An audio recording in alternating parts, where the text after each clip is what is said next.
everyone. I'm so excited for today's episode, which leans towards all things woo-woo in the best midlife way. My friend Heather joins me to talk about the stuff that we can't explain but also can't ignore. Ghost moments, our experiences with tarot readings, aura photography, and those pay attention gut feelings that feel suspiciously like protection. We chat about guardian angels, near-death experiences, and the coincidences that show up like breadcrumbs as we're trying to figure out who we are. You don't have to buy any crystals to join in, just bring a little curiosity and a sense of humor. Let's dive in.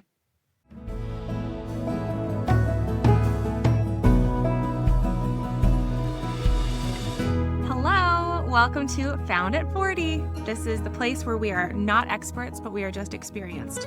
So today's guest is one of my favorite humans on planet Earth, and I do not say that lightly. We've only known each other for about 5 years, but it feels like we've shared lifetimes. She's a soul sister, a fellow feline enthusiast, and an all-around powerhouse.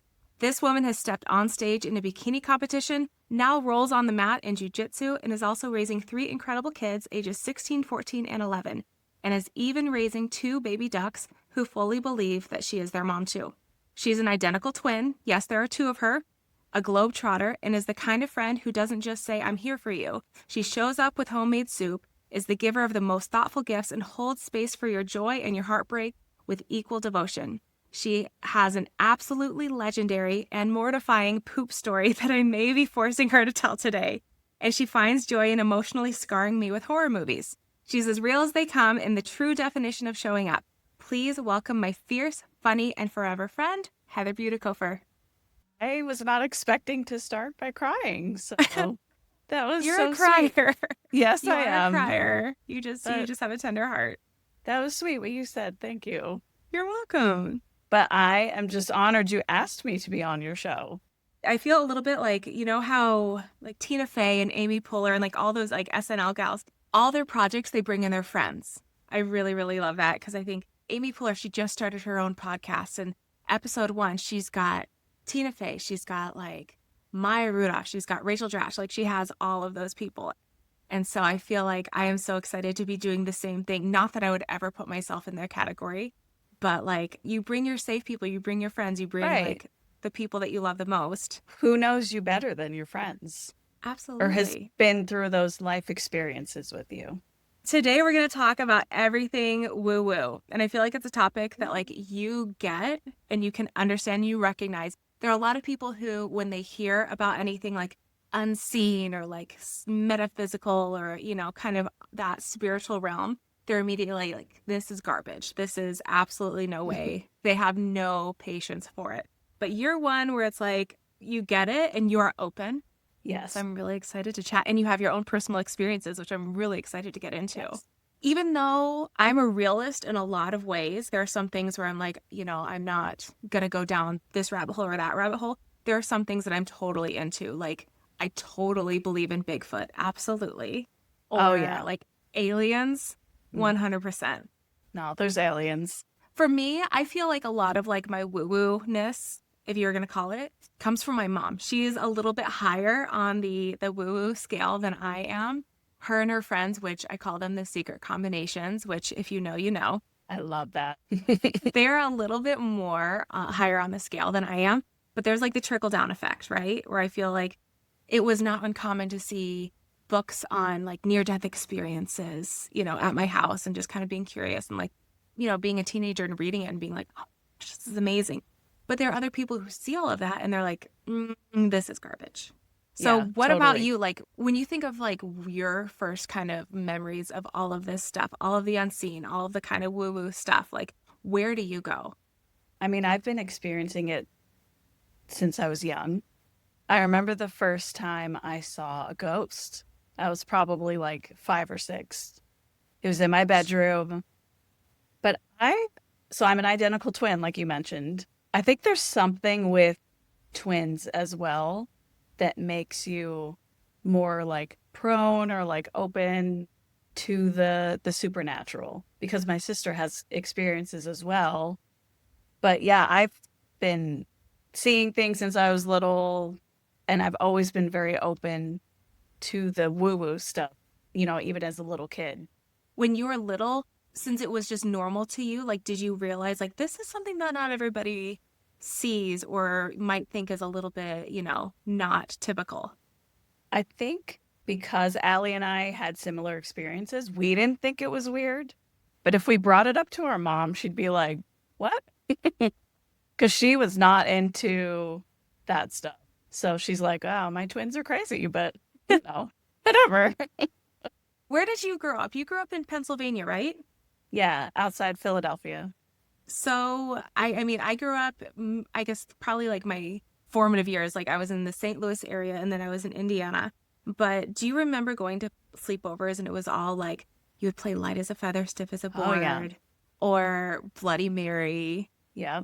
The or Ouija like boards. Oh, you know what? I never had one. My dad, I would say he's not super conservative in that way or anything, but I remember one time him being like, do not play with those. Those are not good.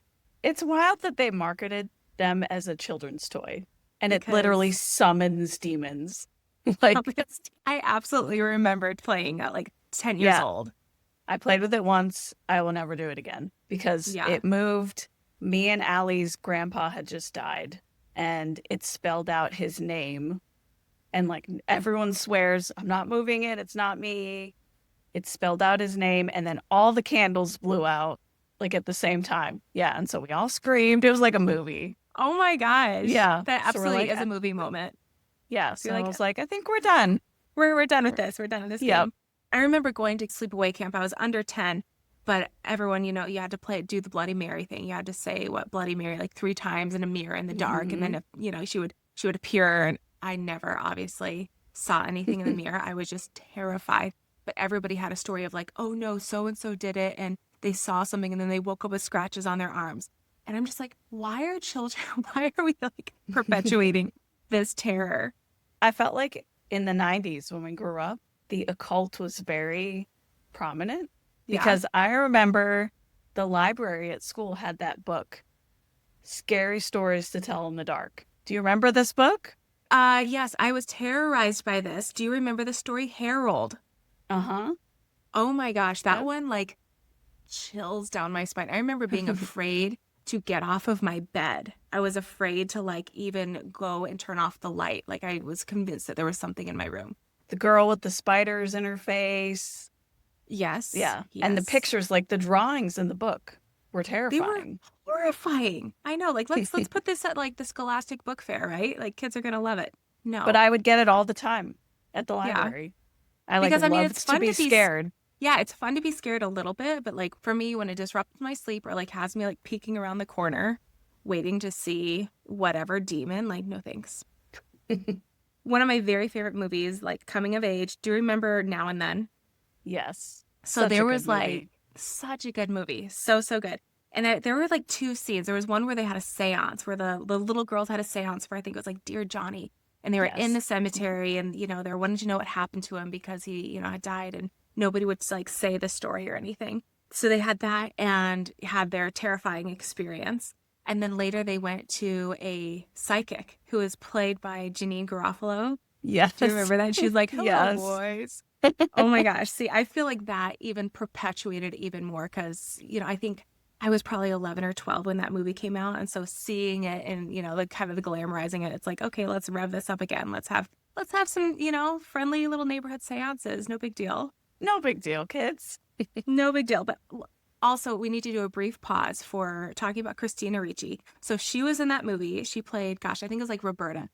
And she had also just done Casper. And in both of those movies, she got to be with Devon Sawa, who truly, in I don't know what, like 1995, he was like on par with like Jonathan Taylor Thomas.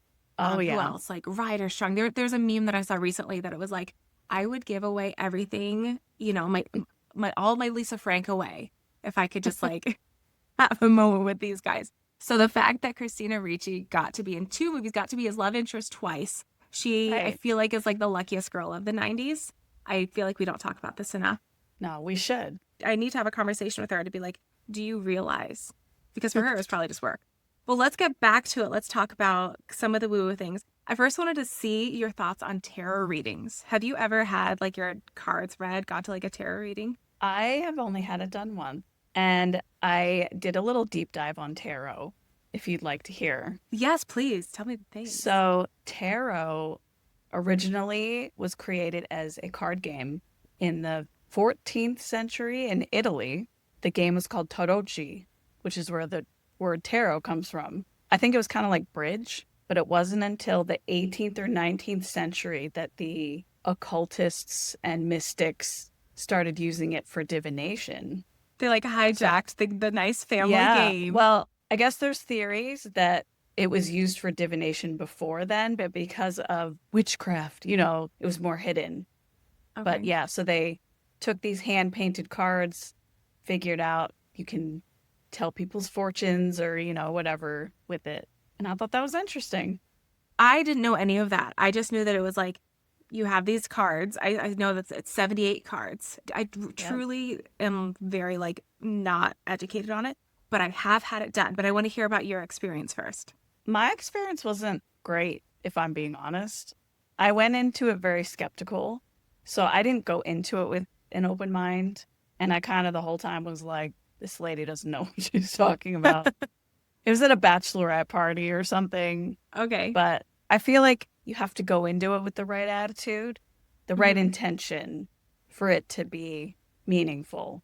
So my experience was not good, but I'd like to hear about yours. I was on a girls' trip with some of my closest friends from high school, and we went to Cincinnati, and we decided, we kind of do a variety of activities, and this time we had scheduled a tarot session. And it was at this, like a massage place and spa. It was like a very clean, normal looking place. The tarot reader, his name was Sebastian. I remember that. So I'm sure you could Google Sebastian tarot reader Cincinnati. But all four of us went in and we asked, like, can we be together? Because we'd love to hear and experience each other's readings. And he said, yeah, we can do that. I'll let you know if like the multiple energies cause issues with me being able to like say. So I feel like that I was kind of like, oh, that sounds a little bit legit. And we all talked beforehand that we're like, we are not going to give this guy any ammunition to know, where we're at, what questions we had, kind of what's going on in our lives. We're like, we're not giving him anything. So let's see where he goes. So it was so interesting. He had like this big tray full of different types of like rocks. We each chose, kind of what stood out to us. And I remember he kind of interpreted what that meant. And then he did the cards. And with each of us, so me and my three friends, it was actually pretty astounding how specific he was able to hone in on kind of what was on our minds and hearts. And it was really, really wild. I mean, for me, there had been kind of an issue that I had been kind of turning around in my head for like months. And so essentially what he told me, and it's general enough that, yeah, it can fit with a lot of people. But for me, it was like, nothing's going to change if nothing changes. Basically, like, stop whining about the same issues. Like, wow. Do some work in your life. But the thing that was so wild is that after we did all of our cards, he asked us if anybody wanted to do like a 1-card pull. And so my friend, she said, okay, yeah, she had something specifically on her mind. And so he didn't say anything. She didn't say anything. He reshuffled the deck and she pulled out a card. He didn't flip it. And he said, what is your question? And she was referring to a dear friend who had died, but she always felt like his death was kind of mysterious. And, at his funeral, she never saw a body. She asked, she said, is he really gone? Like she was, I think in her last little hope was wondering, could he have like, I don't know, been like witness protection or some reason why he had to be presumed dead. And then he flipped over the death card.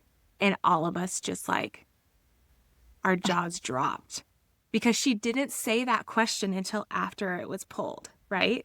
That gave us all the chills and we were just like, okay, Sebastian, we gotta go. Like it was intense. I feel like there's probably a very, very like huge scale of where somebody who does tarot, because it's like anybody can get a deck and like do their thing.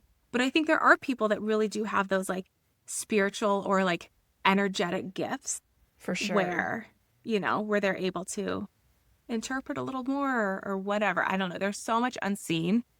But I feel like, it could be anywhere from garbage, because I'm sure that if I was shuffling the tarot deck, me as like having zero knowledge, like it probably would not be a good reading. But Sebastian from Cincinnati, he knows a thing. I feel like with tarot or any other kind of divination type practice, it's all about the intention as well, because it could go either way.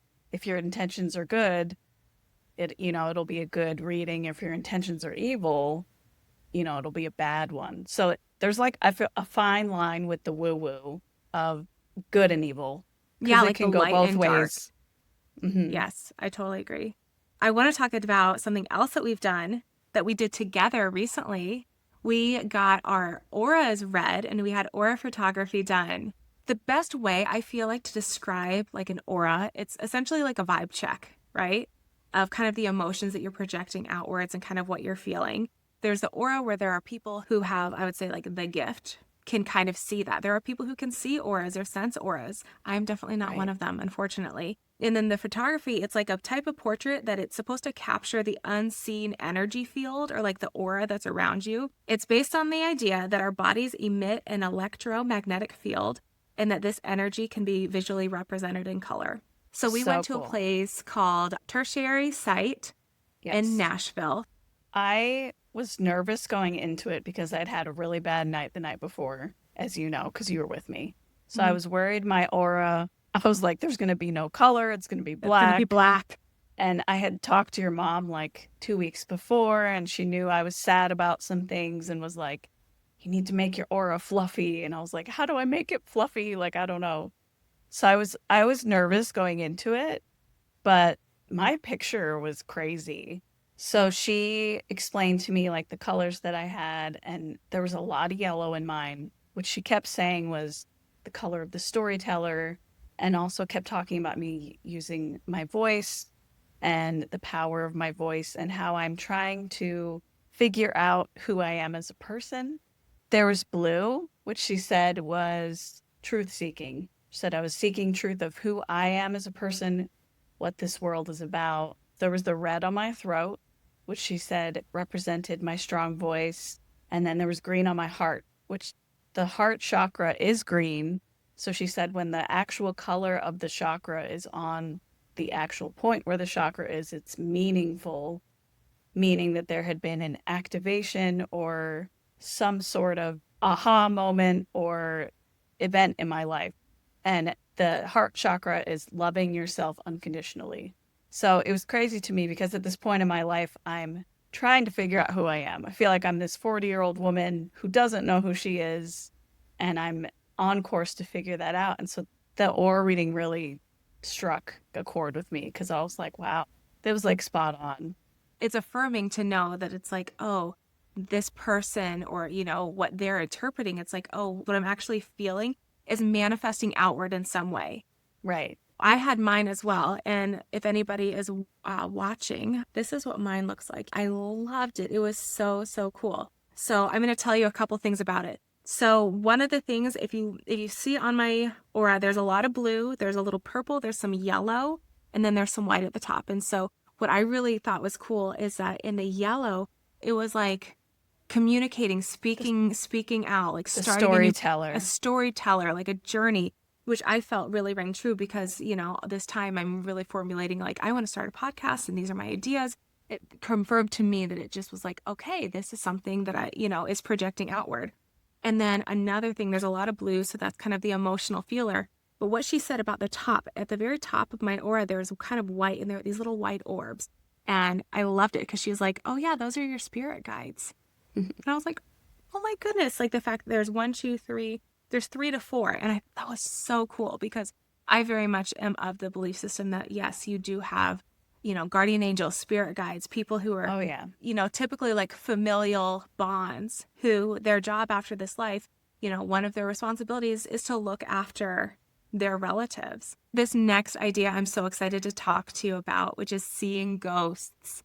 You've already mentioned that you have been able to see things since, the age of 5, which is wild.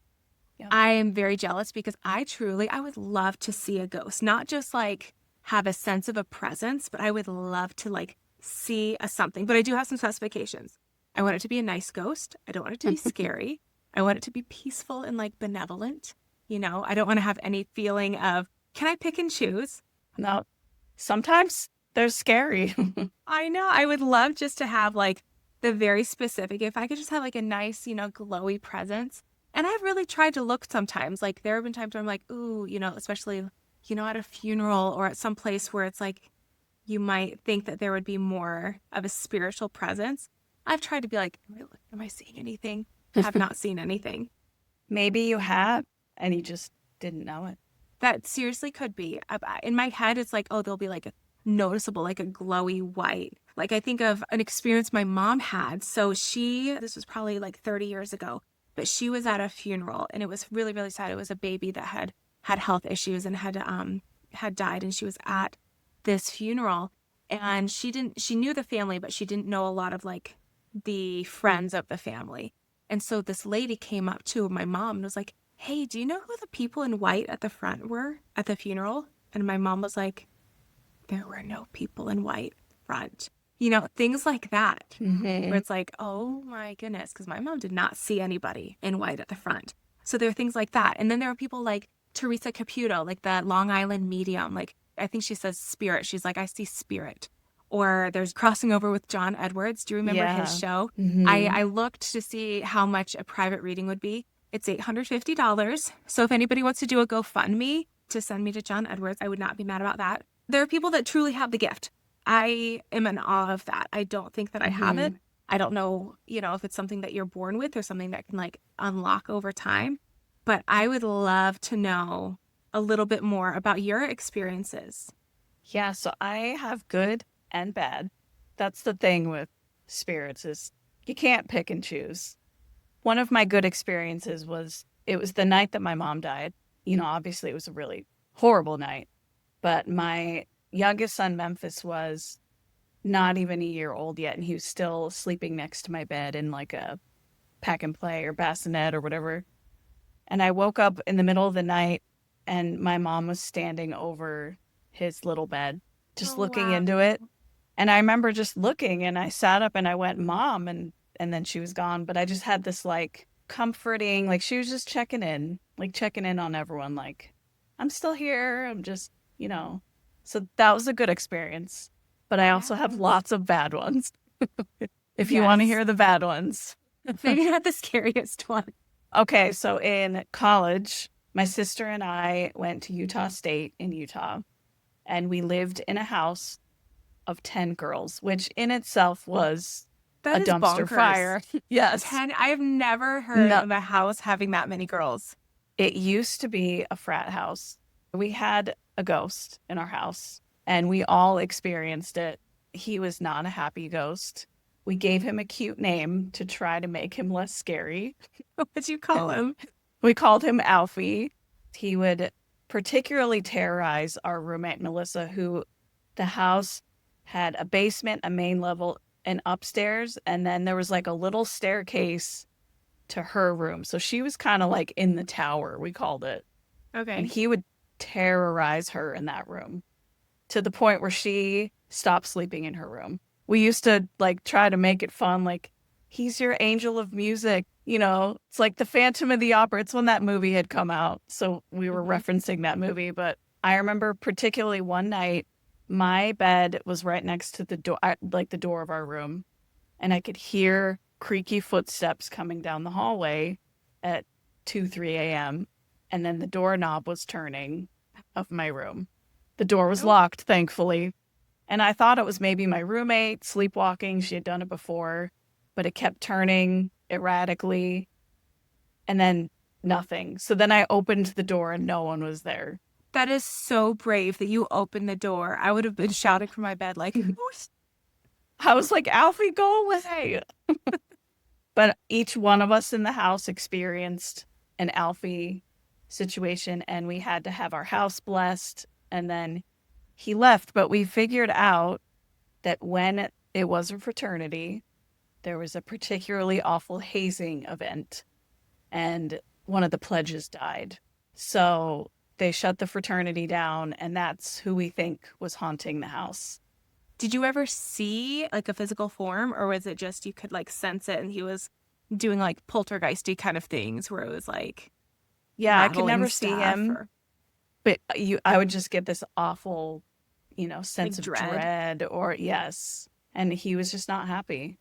That's creepy. And the fact that like everybody, were you after your lease was up, were you like, I'm good. Let's find a new place. Time to move. the house has been torn down now. It's like an apartment building now. But two of my former roommates lived in that apartment complex. And I stayed with them one night when I came to visit. And I was in their living room. And I kid you not, in the middle of the night, the TV turns on.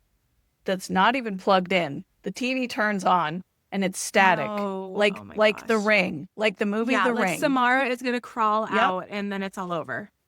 And so I Nope. booked it to my friend's room and I got in her bed. I was like, I'm not sleeping in the living room. She's like, did the TV turn on again? I'm like, are you kidding me?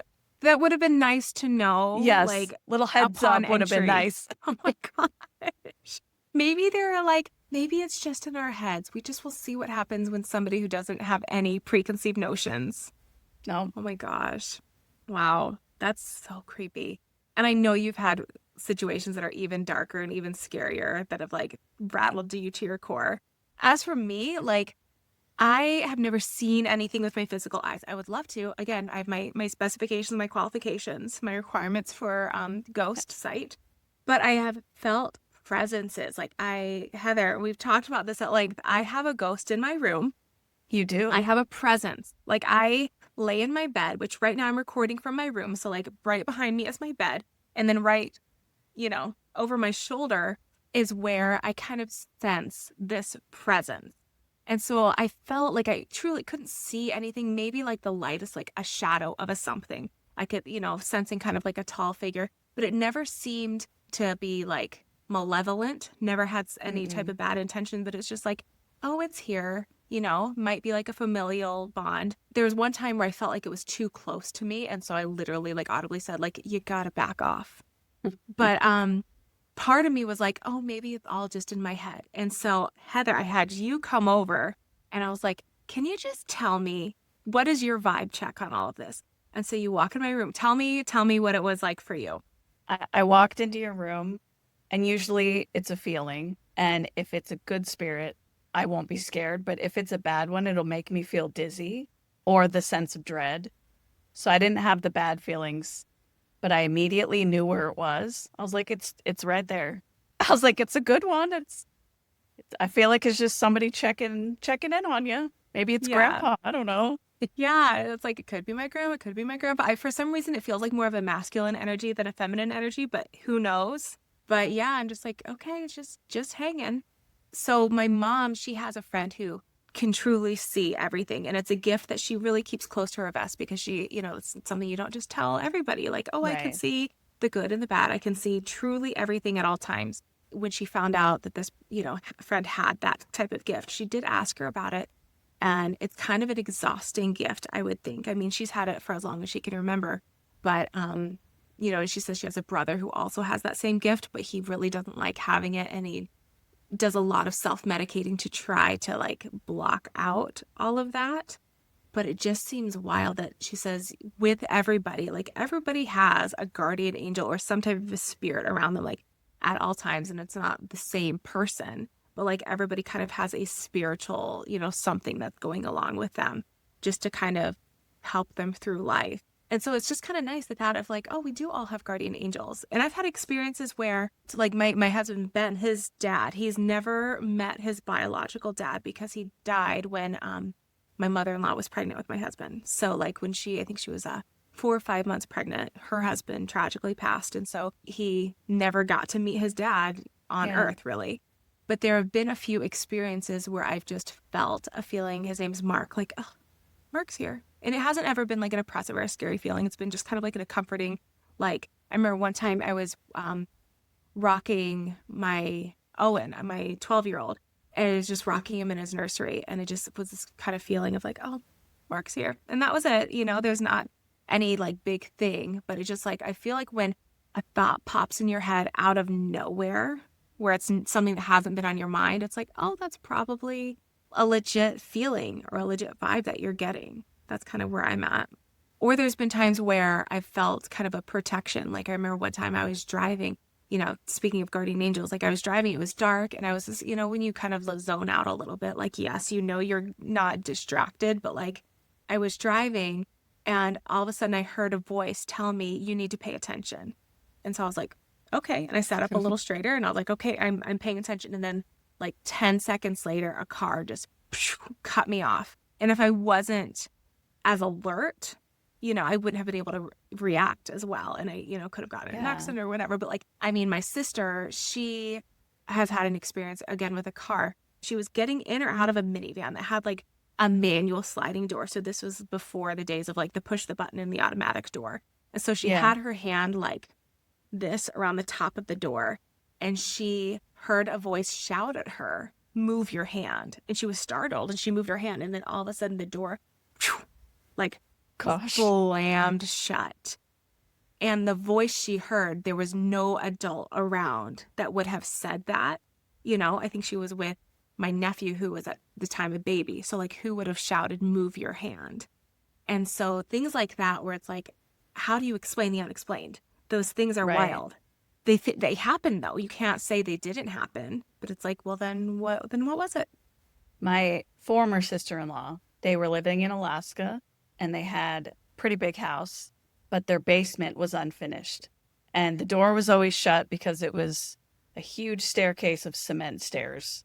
And their youngest at the time was in one of those, the walkers with the wheels on them so the baby could walk around the house. And she was in the kitchen and turned around and realized the door was open to the basement. And the baby was going right to the door and was going to fall down the stairs, which probably would have killed the baby, Yeah. So she was like, I wasn't fast enough. I wasn't going to get there in time. And the walker tipped, like the baby was going to go down the stairs, and it suddenly stopped and then just slowly went back down. And so she was able to get there and shut the door.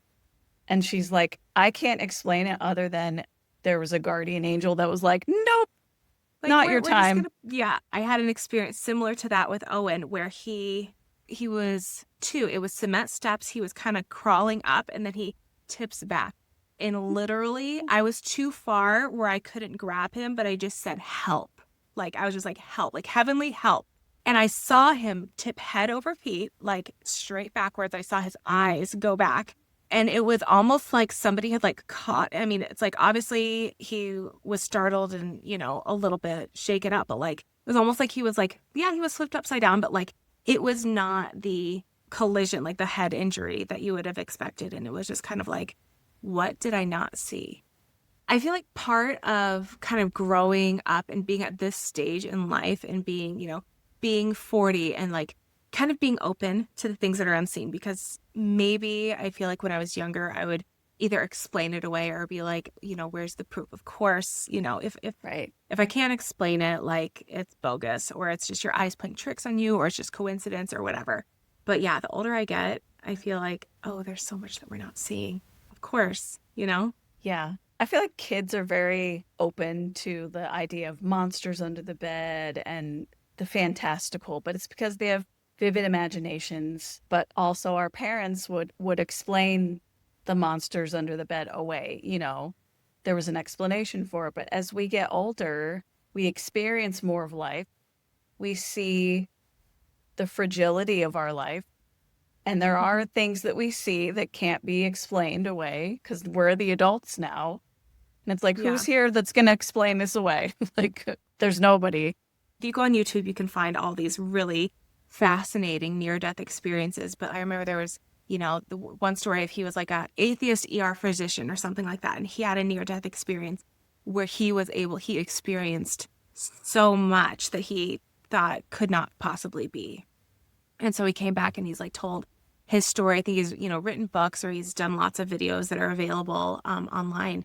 But I think it's so fascinating to be like, first there's the stuff on this earth that we can't explain, but then also the things that it's like after this life, like there's so much that we can't even comprehend. Like there are colors that we can't describe. There are senses that we can't even, like, there are no words for it. It makes me extremely fascinated. Like, I love a good near-death experience story because there's so many similarities. Like, have you read very many? I have. I remember there was a panel that I went to once, and it was people of all different religions. Some of them were atheists, and they all had near-death experiences and had seen a vision of heaven or the afterlife, whatever they believed in. And they were all so similar. And it was With like crazy. the emotional, like the joy, the freedom, like the The family incomprehensible. members, yeah, they all said that there was family members there with them, waiting for them. Yeah, Hmm. that there were colors that we can't see. There's things that our human brains can't even comprehend that will be in the afterlife, which is crazy to think about. Truly, it's so amazing to think like, there's so much that we try to like find answers for everything that we can. It's like for us to really feel good about situations, we have to find an answer. And like knowing that there's something that's so big that like our brains cannot even understand, comprehend anything. It's so interesting. And again, I'm not going to ask for a near-death experience, No, but me neither. but I would love to like have a glimpse of what there is beyond. I remember there was a book called Embraced by the Light that my mom had, and it's probably still at my parents' house. And it was a very fascinating story. And it's like, that was probably the first near-death experience book that I read. There are some near-death experience books where they also include things that are a little bit less fun, a little bit scary, talking about the experiences that people who truly do horrible things during their life, kind of because it's like their afterlife is going to be significantly different. Who knows if it's fire and brimstone or whatever, but it's like, oh, the things that you do on this life, the energy that you put out and like the goodness that you put out versus the bad things that you do or the harmful ways that you behave or try to hurt people. Like there are definitely consequences after this life. For sure. And there's so much we don't know, like not to get down this, huge spiritual religious rabbit hole, but it's like, there's so much that we don't know. Like we can try to do the best with the information that we have and the understanding that we have here. But like after this life, I just feel like, oh my gosh, we're all going to school or we'll all just remember everything that we've forgotten on this earth. For me, I feel like that's a sense of comfort of knowing, Right. oh, there's something after this life and it's going to be, assuming that you live your life in a way that's like spreading love and, goodness. It's going to be a great experience after. One kind of final thing that I want to talk about along this. So there are certain things in life that I feel like, again, crazy coincidences. What are the odds that this would happen? And the more like I hear about those things, I think, oh no, there's a reason for them. Or like whatever little breadcrumbs in your life. Have you ever had any crazy coincidence where you're just like, oh wow, that is wild? Yes. You know this, but the people watching don't. My sister and I were adopted as infants, and it was a closed adoption. So we didn't know her name. We knew where we were born. We had some pictures she had given us, but that was it. We knew nothing. And I honestly didn't have a desire to know who she was until I turned 19. At the age of 19, I started to have a recurring dream of finding her. It was more that she needed to find us, and I kept having it. And when I turned 20, I had a final dream. And every time I would have the dream, I would progress a little bit further in it to finding her. Cool. So the final dream I had, I was in a town in Texas, I think. It was random. But we were living in Texas at the time. Maybe that's why. I was in the town and I said, I'm looking for my mom. And they said, well, you look just like Jennifer. You're definitely Jennifer's daughter. And they're like, here, we'll take you to her. And then the dream ended. And that was the last dream I had. And so I called my sister and I said, I feel like we need to find her. And so that prompted us to join a reunion website online, which there are dozens of these websites. We joined a random one, made a little profile on it with a picture, and said, this is where we were born. This is the day we were born. Never thinking we'd find her. And about a year later, we got an email and Allie calls me just sobbing. And I'm like, who died? What's wrong? And she's like, I think we found our birth mom. I was like, okay, calm down. It might not be her. Like, let's take a breath, So we read the email and she said, my name is Sherry. She lives in Portland. And we knew it was her because she sent a picture in the email that we also had, that she had given the social worker that our parents gave to us. So we're like, it's her. Like, it's crazy. And so it took us a little while to actually meet her. But when I met her, I told her the story about my dreams. And I was like, I thought your name was going to be Jennifer because of my dreams. And she's like, my very best friend growing up, her name was Jennifer. And when I found out you were twins, I knew I was going to give you away. But in my mind, I was going to name one of you Jennifer. And since you were first, you would have been Jennifer. Wow. Isn't that crazy? That is wild to see like the connections between things. My coincidence story is not nearly as cool. I feel like your coincidence story is very, very cool. But I have one quick one to share. So like 6 years ago, when we found out our family was moving from Indiana to the Nashville area, me and Ben, we came to Nashville and we looked at houses all day long. We went to Hattie B's Hot Chicken. It wasn't the one in Fifth and Broad. It was like the one kind of on that back street. And so we ate at Hattie B's and then we were walking along whatever road that was. It was not a populated road. There was not a lot of foot traffic. It was later at night and it was just kind of desolate. But the two of us are walking and we see this family that is kind of coming towards us. And in my head, I'm like, oh, what a cute little family. Like there was a mom and a dad and like, you know, there was kids in like I think there were twins in strollers or something like that. And I thought, oh, what a cute family. And so we pass by them and I make eye contact with the mom and we look at each other and she says, Chrissi? And it was a girl that I had gone to high school with that I had not seen in over, 15 years. I didn't realize that she lived in the Nashville area either. Like I truly knew maybe 2 people on this earth that were like living in that region. But I feel like the fact that I had seen somebody that I knew and it was such like this remote random coincidence. For me, it felt like, it felt like this is going to be home. This is going to be great. Because I had a lot of apprehension about moving to Tennessee. But like seeing somebody, like what are the odds that I'm going to randomly see this person? It was a coincidence. It felt like a clue. It felt like it wasn't just a coincidence. Like it was like, oh, let's pay attention to these things. I feel like there's so much that's unseen. There's so many interesting things. And I'm grateful that I am open to these things. Like if you would be like, no, all of that, everything unseen, all these, aura, tarot, ghost stories, like it's all garbage. I feel like that would be kind of a sad way to live. Right. To think that like, oh, there's nothing. It's like you take everything it's just at face value and it's like, oh, there's nothing that's unexplainable. Yeah. It's not black and white. There's no. all sorts of shades of gray in between. Yeah. And I feel like kind of leading with your intuition and like leading with, the possibility of like what if and being open to that. I feel like that's something that, the older you get, like you realize the more I experience, the less I know. I feel like that's a song lyric. If not, it should be. Not that I'm poetic in any way, but like what else is out there? I'm so interested. Do we have a second where you can tell your mortifying story? Oh, gosh. My poop story? The one that has gotten like almost 2 million views. It's crazy. Oh my gosh. People love a good poop story, apparently. Okay. It is, yeah, as a human, it's like everybody has had a close call in their life. Yes. So let's hear it. So it's funny because the anniversary just happened. 7 years ago, I traveled to Rwanda, Africa with my grandpa, my biological grandpa. And so in order to go to Africa, you have to get a series of shots, which I went to go get.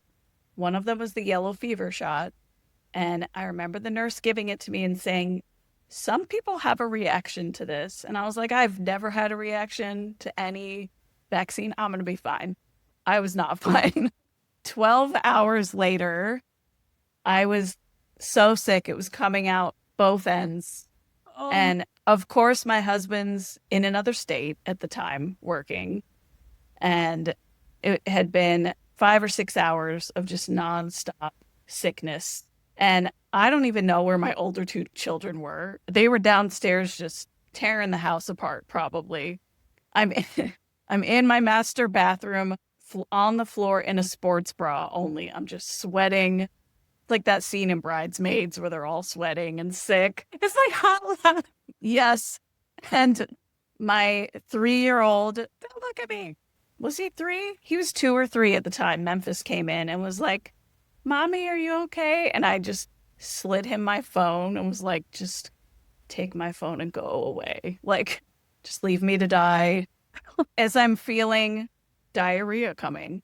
And so he goes into the other part of our bathroom, and I was so weakened at this point, I had no energy to get on the toilet. So I look around and there's a trash can sitting right there. So I grab the trash can and I just put it over my butt as I'm laying down.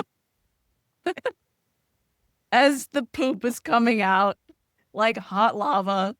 But during this time, I hear the FaceTime sound. But I'm like, am I hallucinating? Like, at this point, I don't even know. But then I hear my little son's voice going, Daddy. And he's like, hey, bud. And he's like, Daddy, Mommy's pooping in a trash can. And I'm like, oh. I'm literally still holding the trash can. The poop is still just coming at me. And it's most of it's missing the trash can, by the way. And then to my horror, Memphis says, do you want to see? So he turns the phone around, and my husband, Jess, is in a work meeting with 6 other people who can see the phone. They can all see the phone. No. So I literally just screamed, no. Like, I was like, and there was nothing I could do. And my husband took way longer than he should have to realize what was happening. That was a delayed reaction. Yes. And then he hung up, and I was like, I can never see these people again, ever. No. This is when we enter witness protection. You have to shut down your business. Like, no. But when I did see them, we didn't talk about it.